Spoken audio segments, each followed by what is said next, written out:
আমি তোকে যুদ্ধে যেতে দেব না, কেননা 10টা নয় 5টা নয়, তুই আমার একটা মাত্র সন্তান, মা বলা ধন বুকের মানে। আমি তোকে যুদ্ধে যেতে দেব। মা তুমি ভয় পেও না, আমায় যুদ্ধে যাওয়ার অনুমতি দাও। দেখবে যুদ্ধে জয়ী হয়ে রামচন্দ্রকে পরাজিত করে আমি তোমার কোলে এসে আবার মা বলে ডাকব।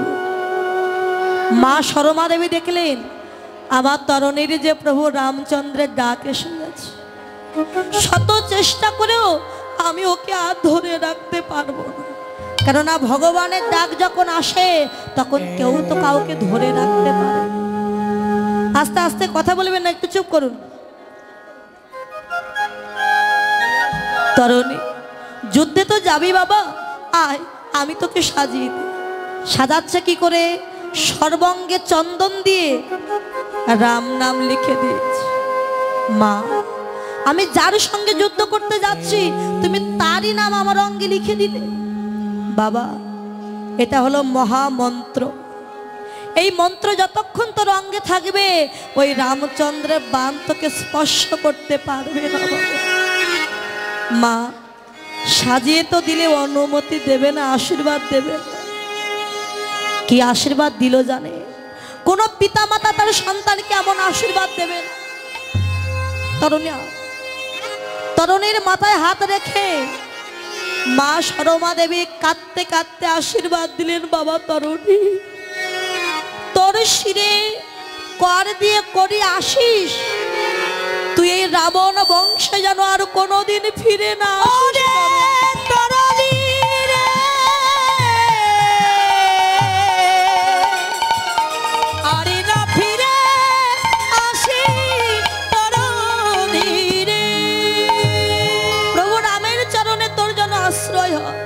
বাবা।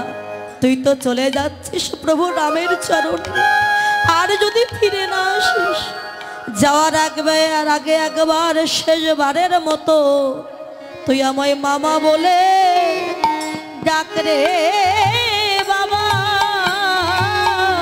তুই একবার মামা বলে আমায় ডাক রে, আমায় ডাকি রে বাবা। ওরে আমি যে মা ডাক শোনার বড়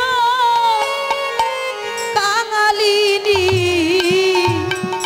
একবার মামা বলে ডাক রে বাবা।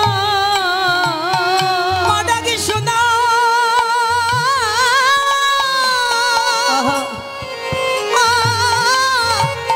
বড় কাঙালিনী রে, একবার একবার মা মা বলে আমায় ডাকি না বাবা।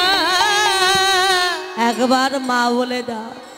যদি কোনোদিন তোর বদনে আর মা ডাক শোনা না হয়, আমার মায়ের কাছ থেকে অনুমতি নিয়ে চলে গেল তার জেঠুমণি রাবণের কাছে। জেঠুমণি, ও জেঠুমণি, একই তরণী তোকে এমন করে কে সাজিয়ে দিয়েছে?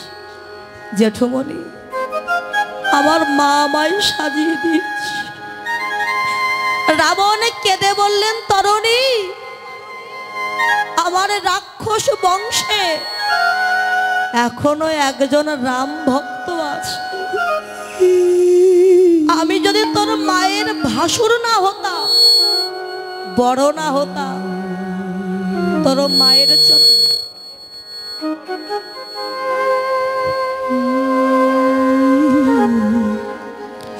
তোর মায়ের চরণে একটা প্রণাম করে আমার এই পাপিষ্ঠ জনম থেকে আমি ধন্য করে নিতাম। তরণী তরণী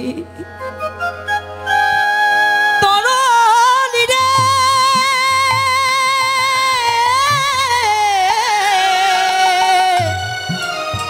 ওরে তরণী রে।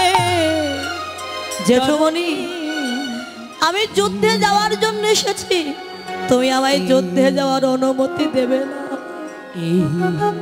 রাবণ কেঁদে বলল, তরণী যা বাবা, আমার রাক্ষস কুল তো সবাই প্রভু রামের চরণ পেল, আশীর্বাদ করি তুইও যেন রামের চরণে আশ্রয় পাস বাবা। রামচন্দ্র যেন তোকে কৃপা করে। যা বাবা, আশীর্বাদ দিলে। তরুণী চলে গেছে যুদ্ধক্ষেত্রে, যুদ্ধের ময়দান। যুদ্ধক্ষেত্রে দাঁড়িয়ে দেখছে কেউ কোথাও না।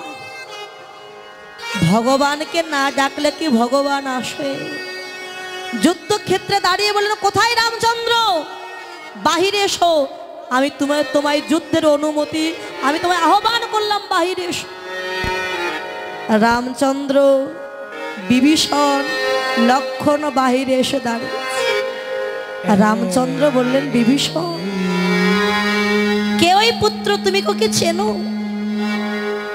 বিভীষণ দেখছে, আজকে যদি আমার পুত্রের পরিচয় আমি প্রভুকে দেই, প্রভু তো আমার সন্তানকে উদ্ধার করবে না। আমার সন্তান যে প্রভুর চরণ পাবে না। নিজের সন্তানকে প্রভুর চরণ লাভ করিয়ে দেওয়ার জন্য কি বললেন জানেন? প্রভু, আমি ওই বালককে চিনি না, হয়তো রাবণ বংশে কোনো বংশধর। রামচন্দ্র বললেন, বালক, আমি তোমার কাছে যুদ্ধে পরাজয় স্বীকার করছি, তুমি তোমার মায়ের কাছে ফিরে যাও। শোনো রামচন্দ্র, বিনা যুদ্ধে আমি জয়ী হতে রাজি নই, তুমি আমার সঙ্গে যুদ্ধ করো। আরে এইটুকু বয়স, এখনো বদন থেকে মাতৃস্তনে দুধের গন্ধ যায়নি, আর আমার সঙ্গে যুদ্ধ করতে চাইছো? শোনো বালক, তুমি তোমার মাকে সন্তান হারা করো না। আমি তো বলছি, আমি তোমার কাছে পরাজয় স্বীকার করছি, তুমি তোমার মায়ের কোলে ফিরে যাও। তরুণী সেন বললেন, শোনো রামচন্দ্র, তুমি যদি আমার সঙ্গে যুদ্ধ না করো, আমি তোমার সীতার চুলির মুঠি ধরে টানতে টানতে নিয়ে গিয়ে আমার প্রভু, আমার জেঠুমণি রাবণের বাম পাশে গিয়ে বসিয়ে দেব। কি যত বড় মুখ নয় তত বড় কথা, আয় তোকে আর যুদ্ধের স্বাদ মিটিয়ে। ভক্ত ভগবানের যুদ্ধ শুরু হয়ে গেল।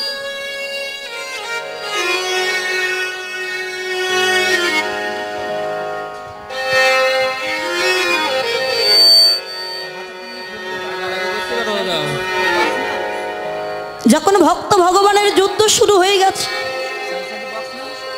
তরুণী সেন যখন প্রথম বাণ নিক্ষেপ করেছে, সেই বাণ ফুলের মালা হয়ে আমার প্রভুর চরণে গিয়ে পড়ে। আর রামচন্দ্র যখন প্রথম বাণ নিক্ষেপ করেছে, সেই বাণ ফুলের মালা হয়ে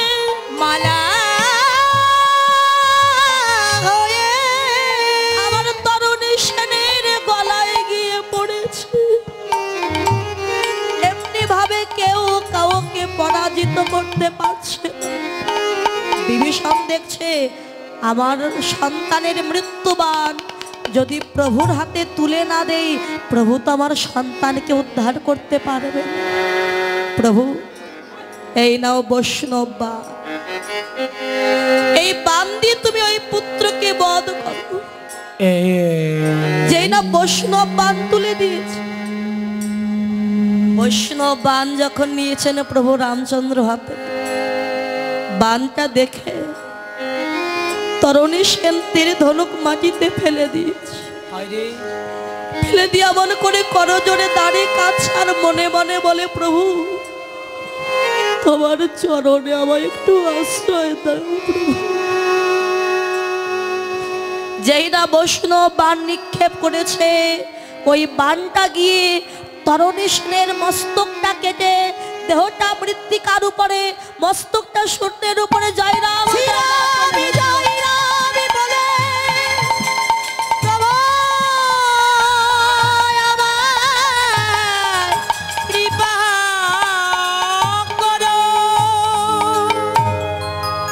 যখন দেহটা মৃত্তিকার উপরে পড়েছে, কোন পিতার সম্মুখে যদি সন্তানের মৃত্যু হয়, কোন পিতা মাতা স্থির থাকতে পারে না।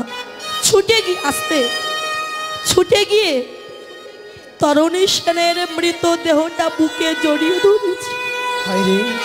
তরুণী, তুই তুই আমায় ক্ষমা করে দে। আজ পিতা হয়ে তোর মৃত্যুবান আমি প্রভুর হাতে তুলে দিব। রামচন্দ্র দেখছেন বিভীষণ কাজ।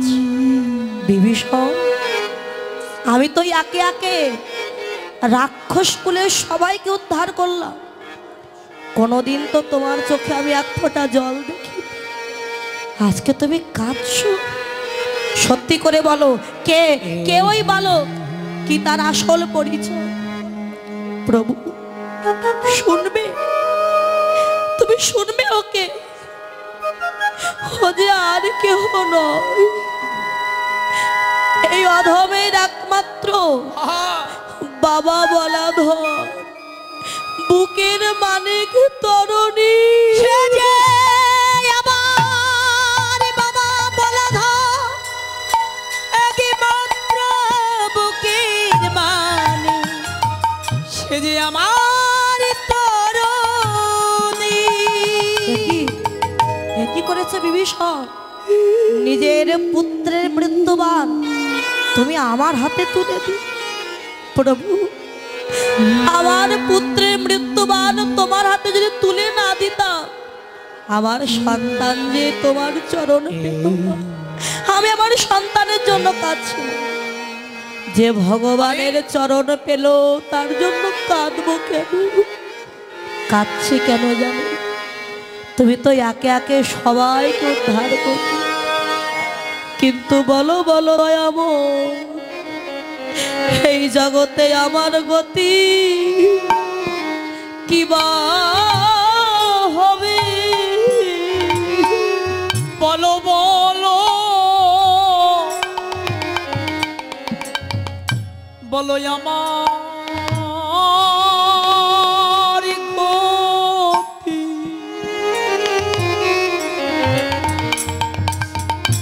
আমার গতি কিবা হবে? বলো আমার গতি, গতি কিবা হবে? আমি যেমন এলাম আরে তেমনই গেলাম। বলো বলো আমার গতি কিবা হবে? আমি যেমন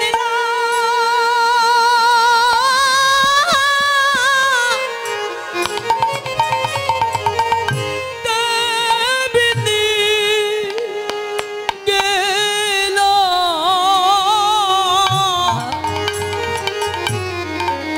বলো আমার গতি কিবা হবে? ভাবে যেমন এলাম,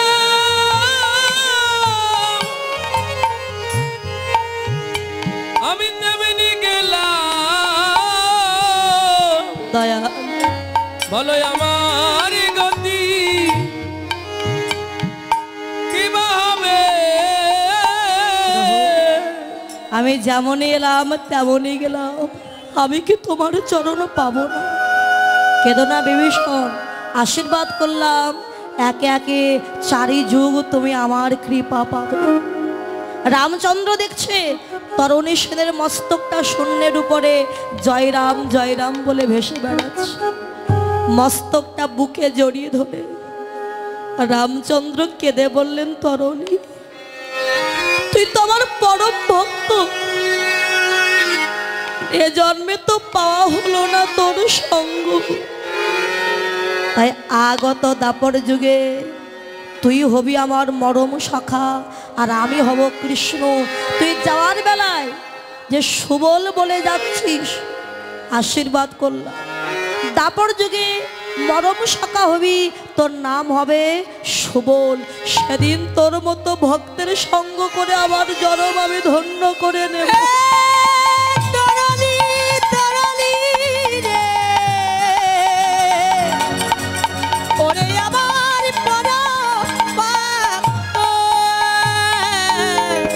আজকে সেই সুবল বলছে কানা মনের কথা যদি নাই বা বলবি মরম শাখামায় কেন বানালি একবার মনের কথা খুলে। সুবল কথা শ্রবণ করে গোবিন্দ তো অচেতন হয়ে আছে, সে তো কিছু বলছে, কথা বলবি না ভাই, ঠিক আছে এই প্রাণ আমি রাখবো। এই বলে প্রাণ বিসর্জন দিতে যাচ্ছে রাধাকুণ্ডের তীরে। আর ভগবান দেখলো আমার ভক্তকে রক্ষা করতেই হবে।